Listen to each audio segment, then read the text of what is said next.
সকাল বন্ধুরা, welcome to my channel. আমি তনুজা, আমার চ্যানেলে তোমাদের সকলকে স্বাগত জানাই। আশা করি তোমরা ভালো আছো, আমিও বেশ ভালো আছি। এখন বাজে 9টা, আজ শুক্রবার। এখন থেকে আমি আমার ব্লগটা শুরু করছি। বাইরে ফুরফুরে হাওয়া দিচ্ছে, এখানটাতেই দাঁড়িয়ে আছে, এত আরাম লাগছে না, দারুণ লাগছে। আর আমার নাইনগুলো পুরো পুরো গোলাপ ফুলের মতো ফুটে আছে, তারাও দেখাচ্ছে। শরীরের সবচেয়ে গুরুত্বপূর্ণ বাহ্যিক অঙ্গ কোনটি? খুব ছোটবেলায় মার এই প্রশ্নের উত্তরে বলতাম কান। মা তার উত্তরে মাথা নেড়ে বলতেন, না, ঠিক হয়নি। পৃথিবীতে অনেক বধির লোক আছে এবং তারা ভালোভাবেই বেঁচে আছে। তুমি এই প্রশ্নের উত্তরটা নিয়ে আরও ভাবো। আমি শীঘ্রই এই প্রশ্নটা আবার জিজ্ঞাসা করব। তারপর কয়েক বছর চলে গেল, আমি তখন বালক থেকে কিশোর। মা আবার প্রশ্নটা করলেন। আমি তার উত্তরে এবার কনফিডেন্টলি বললাম, দৃষ্টিশক্তি হচ্ছে আমাদের জীবনের সবচেয়ে প্রয়োজনীয়, এটা চোখই হবে। মা আমার দিকে তাকিয়ে স্মিত হেসে বললেন, বাহ বাহ, খুব দ্রুত শিখছো তুমি। আশা করি সঠিক উত্তরটা সহসাই বের করে ফেলবে। তোমার এই উত্তরটি সঠিক হয়নি, কারণ পৃথিবীতে অনেক অন্ধ লোক বাস করে, তারা সবাই অসুখী নয়।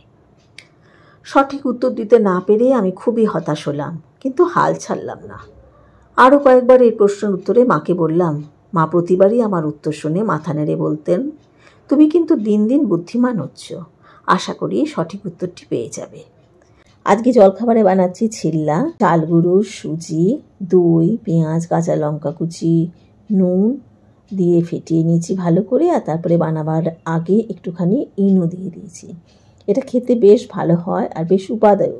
বাবা আর মেয়ে মিলে সারেগামাপা দেখছে, দুজনেরই শরীর দুলছে। আমার বর তো গান পাগল, সাথে আমার মেয়েও। আমারও গান ভালোবাসে, কিন্তু ওরা বড্ড জোরে শোনে, আমার আবার বেশি জোরে দিলে শুনতে ভাল লাগে না। গল্পের বাকি অংশটুকুতে যাওয়া যাক। তারপর অনেক অনেক দিন চলে গেছে। একদিন আমার বাবা মারা গেলেন। সবাই শোকে বিহ্বল, আত্মীয় স্বজন, পাড়া পড়শি অনেকেই কাঁদলেন। এমনকি মামা কাকা, যাদেরকে কখনো কাঁদতে দেখিনি, তারাও একে অন্যের কাঁধে মাথা রেখে কাঁদলেন। বাবাকে দাহ করে এসে আমি যখন অন্ধকারে ঘরে মায়ের সামনে দাঁড়ালাম, মা আমাকে ফিসফিস করে বললেন, তুমি কি এখন বলতে পারবে শরীরের সবচেয়ে গুরুত্বপূর্ণ বাহ্যিক অঙ্গ কোনটি? এমন দিনে এই প্রশ্ন শুনে আমি হতভম্ব এবং কিছুটা বিভ্রান্ত। মা তা বুঝতে পেরে জল টলমল চোখে বললেন, আমার মনে হয় আজ এই প্রশ্নের সঠিক উত্তরটি বের করা তোমার জন্য গুরুত্বপূর্ণ। তুমি শরীরের প্রায় সব অঙ্গের নামই বলেছ, কিন্তু আমি তাতে সায় দিইনি, কারণ আমার মতে শরীরের সবচেয়ে গুরুত্বপূর্ণ বাহ্যিক অঙ্গ হচ্ছে কাঁধ।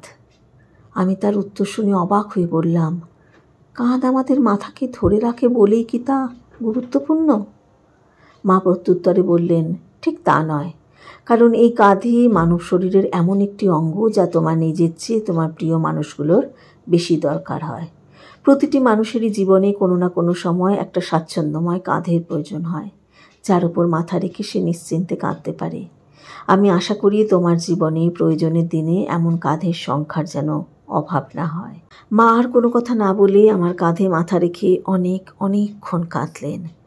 আমি তার কান্নার মাঝখানে ভাবতে লাগলাম, এই কাঁধই জীবনের প্রিয় মানুষগুলোর মাথা বহন করে যখন তারা বেদনা বিদূর হয়ে কাঁদে। এমন কাঁধের সংখ্যা আমার বা আমাদের জীবনে কয়টি?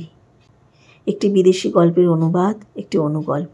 এই গল্পটা এই কারণেই পড়ে শোনালাম যে আমরা এখন বর্তমানে সবাই প্রচণ্ড ব্যস্ত, সবাই একসাথে থেকেও কেউ কারোর সাথে নেই, একাকিত্বে ভুগছি। মনের কথা খুলে বলার মতো বা সেই জায়গাটা, বিশ্বাস বা ভরসার জায়গাটা পাই না আমরা। কেন পাই না? আমরা কি পারি না সেই বিশ্বাস বা ভরসা জায়গাটুকু দিয়ে আমাদের কাছে মানুষগুলোর কাঁধে হাত রেখে বলতে পারি, এই তো আমরা আছি, ভয় পেও না, সাথে থাকবো। লাঞ্চ করা হয়ে গেছে, কিন্তু ছোলার ডালটা যেহেতু সেদ্ধ করে নিয়েছি, ভাবলাম ছোলার ডালটা বানিয়ে নিয়ে তারপরে নিয়ে একটু রেস্ট নিতে যাব, তাহলে কাজটা সারা থাকবে। তো একেবারে যেমনি হয়, আদা জিরে বাটা, একটু হিং, নারকেল কুচি, কাঁচা লঙ্কা, জিরে তেজপাতা শুকনো লঙ্কা ফোড়ন দিয়ে, তোমরা সবাই জানো বানাতে, সেইভাবে ছোলার ডালটা বানিয়ে নিলাম। আর রাতে বানাবো লুচি। এই লুচি ছোলার ডাল কিন্তু আমার বরের ভীষণ প্রিয়। মোটামুটি হয়েই গেছে, এবার একটুখানি ফুটুক, ততক্ষণ উপর থেকে একটুখানি গরম মশলা দিয়ে দেবো আর একটু মিষ্টি দিয়ে দেবো। ছোলার ডালে আমি মিষ্টি দিই, তোমরা দাও নিশ্চয়ই। একটু মিষ্টি না দিলে ছোলার ডালটা খেতে ভালো লাগে না। এখন এই ভিডিও এডিট করবো বসে বসে, ঘুমোই না আমি, দুপুর এক ফোঁটাও ঘুমোই না। আর এইগুলো দেখতে পাচ্ছ, এই যে সাদা সাদা, এই যে সাদা সাদাগুলো দেখতে পাচ্ছ, এগুলো ঘর রং করার পরে জানো তো এগুলোতে পুরো ড্যাম দেখা দিয়েছিল, নিয়ে তারপরে এগুলোকে কী যেন বলে একটা, এটা কিছু ট্রিটমেন্ট হয়, সেটা করা হয়েছে, এই জন্য এই অবস্থা। চলো পরে আবার আসছি।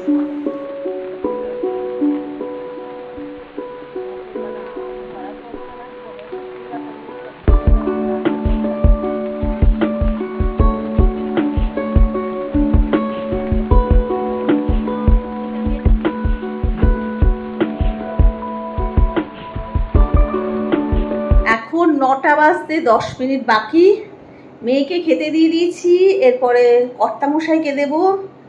আর আমি একটা লুচি চিনি দিয়ে খেলাম, আমি খেতে খুব ভালোবাসি। আমি একটু ভাত আর লুচি মিলিয়ে খাবো, পুরোটা লুচি খাবো না, দুর্বল পেট তো আমার, পাকযন্ত্র দুর্বল আমার, তো সেই জন্য আমি লুচি ভাত মিলিয়ে খাবো।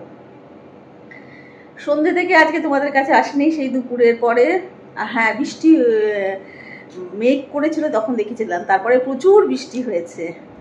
তো এমনিতে বাইরেটা বেরোলে খুব আরাম, কিন্তু রান্নাঘরে কাজ করলে একটু গরম লাগে, তবুও তুলনামূলকভাবে কম গরম। তোমরা যে যেখান থেকে আমার ভিডিও দেখছো তোমাদের সকলকে আমার আন্তরিক ধন্যবাদ জানাই। তোমাদের যদি আমার ভিডিও ভালো লেগে থাকে তাহলে প্লিজ সাবস্ক্রাইব করো, লাইক করো আর শেয়ার করো।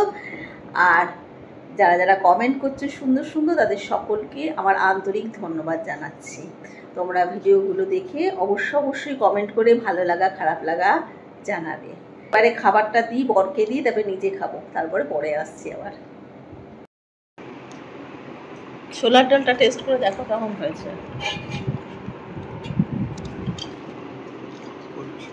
এই যে লুচি, আমার কর্তামশাই লুচিটাকে কেমন করে দেখো ছাড়িয়ে ছাড়িয়ে খাচ্ছে, এটাও কিন্তু একটা দেখার বিষয়। একদিন ডিমের পোস্ট ছাড়িয়ে খাওয়াটা তোমাদের দেখাবো। এগুলো সব হচ্ছে স্পেশাল আর্ট।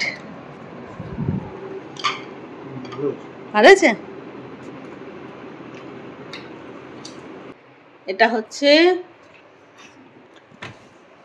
আমি আর আমার বর, এই যে একটা সুন্দর জায়গায় পার্কে রয়েছি, আবার এখানে কাশ্মীরের এটাও রয়েছে। এটা মজা করে আমি বলে আমার মেয়েকে, যেটা তোর বাবা আর আমি। খাওয়া দাওয়া কমপ্লিট, সবার খাওয়া দাওয়া কমপ্লিট, কাজ শেষ আমার। আর দেবপ্রিয়া আমার কাছে ওই মোচার বাটার রেসিপিটা জানতে চেয়েছে, এরপরে যেদিন আমি করব সেদিন দেখাবো, অবশ্যই দেখাবো। খেতে কিন্তু খুব ভালো হয়, খুব টেস্টি হয়। আজকে এখানে আমি ব্লগটা শেষ করছি, নেক্সট ব্লগে তোমাদের সঙ্গে আবার দেখা হবে। তোমরা খুব ভালো থেকো, আনন্দে থেকো, আর অবশ্যই সুস্থ থেকো। তাহলে আজকের মতো তোমাদের সকলকে টাটা।